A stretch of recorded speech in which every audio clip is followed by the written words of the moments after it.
Welcome to 30/60. ముందుగా headlines చూద్దాం.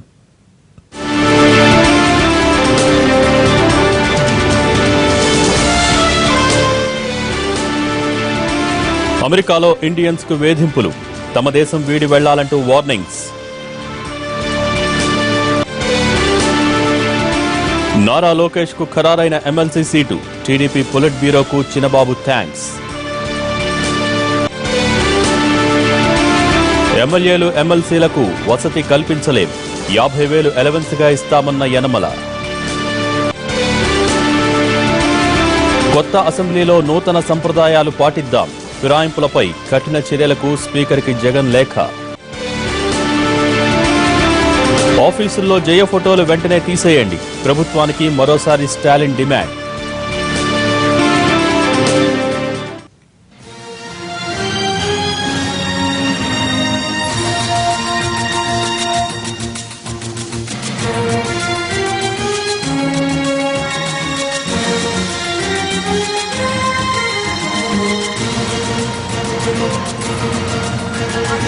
Smile.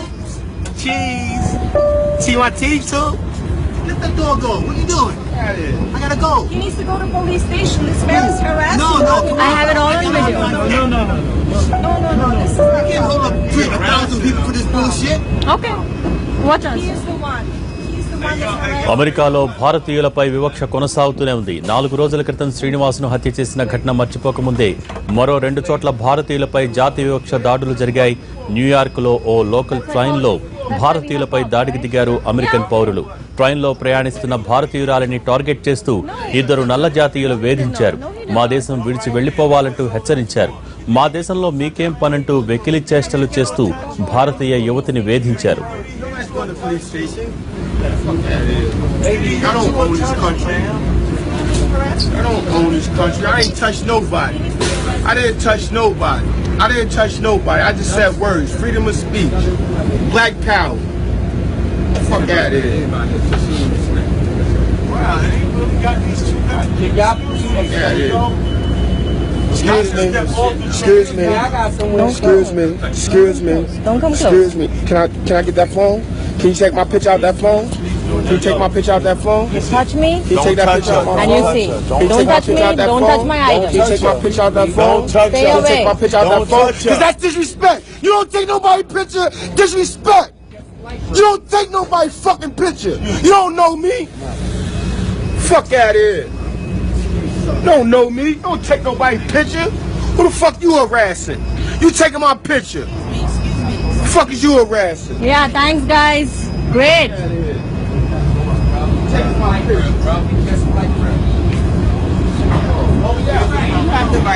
You have the right. He only bothering you. I don't know why you're acting so ignorant. This doesn't make any sense. At all. It doesn't make any Fuck sense. out of here. You taking my picture. Why you touching me? మరోవైపు దక్షిణ కొలరాడోలోని Peter నగరంలో భారతీయుడి ఇంటిపై దాడి చేసి తమ అక్కస్ను బయట పెట్టుకున్నారు. గుర్తు తెలియని వ్యక్తులు 50కి పైగా పేపర్ పోస్టర్లు అతికించారు. గోడల మీద కోడిగుడ్లు విసిరికొట్టారు. తలుపు మీద, కిటికీల మీద, కారు అద్దాల మీద కూడా పోస్టర్లు అతికించారు. గోధుమ వర్ణం చర్మం వాళ్లు ఇండియన్లు ఇక్కడ ఉండవద్దు అనే అర్థం వచ్చేలా పోస్టర్లలో రాశారు. అయితే ఈ దాడికి గురైన భారతీయుడు మాత్రం తన పేరు బయట పెట్టడానికి ఇష్టపడలేదు. కెమెరా ముందుకు కూడా రాలేదు. ఈ దాడిపై FBI దర్యాప్తు మొదలుపెట్టింది.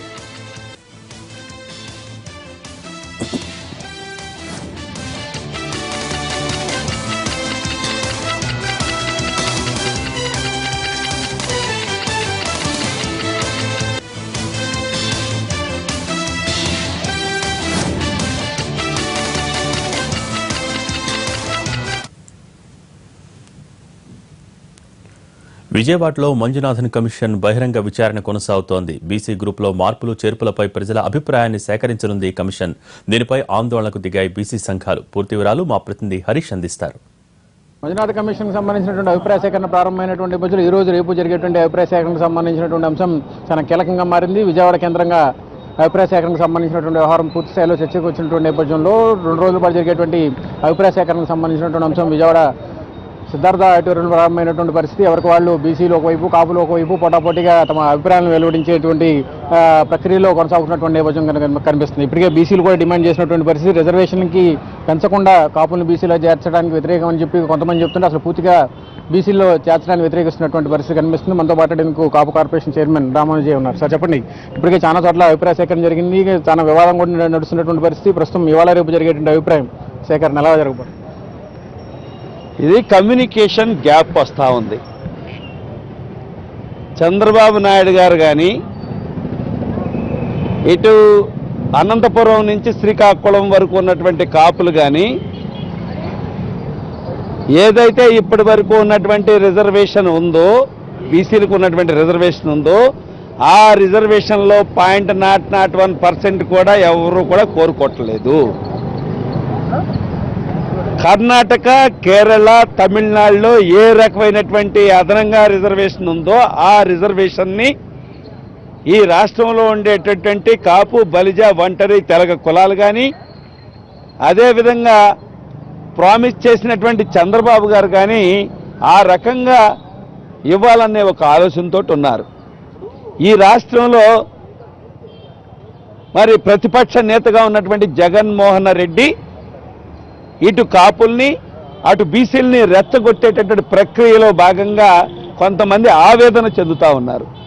ఈ సందర్భంగా అందరికీ కూడా నేను ఇటు బీసీలకి ఇటు కాపులకి అందరికీ కూడా నేను ఒక్కటే చెప్తా ఉన్నాను, చంద్రబాబు నాయుడు గారికి బీసీలు కాపులు రెండు కళ్ళే. చంద్రబాబు నాయుడు గారు బీసీలకి ఏ రకమైనటువంటి అన్యాయం జరగకోకుండా, కాపులకి ఏదైతే 2014 ఎన్నికల ముందు రిజర్వేషన్ ఇస్తానని చెప్పి ప్రామిస్ చేశారో ఆ రకంగా వీళ్ళకి రిజర్వేషన్ ఇవ్వటం కోసమే మంజునాథ్ కమిషన్ ఏర్పాటు చేశారు. మరి అన్ని జిల్లాలు తిరుగుతూ ఉన్నారు. మరి దానిలో భాగంగా ఈ రోజున కృష్ణా జిల్లా విజయవాడలో కూడా జరుగుతూ ఉంది. అందుకోసం కొంతమంది రెచ్చగొట్టేటటువంటి ప్రక్రియలో భాగంగా మరి కొంతమంది బీసీలని రెచ్చగొట్టడం మూలంగా ఈ రకమైన ప్రక్రియ జరుగుతూ ఉంది. సీనియర్ నేత, కేంద్ర మాజీ మంత్రి పి శివశంకర్ కన్నుమూశారు. గత కొంతకాలంగా అనారోగ్యంతో బాధపడుతున్న ఆయన బంజారాహిల్స్లోని స్వగృహంలో తుదిశ్వాస విడిచారు. 1929లో హైదరాబాద్ సమీపంలోని మామిడిపల్లిలో ఆయన జన్మించారు. న్యాయవాద విద్యను అభ్యసించిన ఆయన 1974-75లో హైకోర్టు జడ్జిగా వ్యవహరించారు. 1979లో సికింద్రాబాద్ నుంచి ఎంపీగా గెలిచారు. 1980లో మరోసారి గెలిచిన ఆయన ఇందిరాగాంధీ మంత్రివర్గంలో న్యాయశాఖ మంత్రిగా పనిచేశారు. 1985లో గుజరాత్ నుంచి రాజ్యసభకు ఎన్నికయ్యారు. విదేశాంగ శాఖ, మానవ వనరుల శాఖ మంత్రిగా పనిచేశారు. ప్లానింగ్ కమిషన్ డిప్యూటీ చైర్మన్ గా కూడా వ్యవహరించారు. రాజ్యసభలో కాంగ్రెస్ పక్ష నేతగా కూడా పనిచేశారు. సిక్కిం, కేరళ గవర్నర్ గా కూడా బాధ్యతలు నిర్వహించారు. 1998లో తెనాలి నుంచి పోటీ చేసి గెలిచారు. సినీ నటి శారదను ఓడించారు. టికెట్లు అమ్ముకున్నారంటూ 2004లో కాంగ్రెస్ పార్టీని వీడిన ఆయన తర్వాత పీఆర్పీలో చేరారు. తర్వాత దానికి దూరమయ్యారు. సీనియర్ నేత శివశంకర్ మరణం పట్ల తెలంగాణ ముఖ్యమంత్రి కేసీఆర్ తీవ్ర సంతాపం వ్యక్తం చేశారు. న్యాయమూర్తిగా, కేంద్ర మంత్రిగా ఆయన అందించిన సేవలను స్మరించుకున్నారు.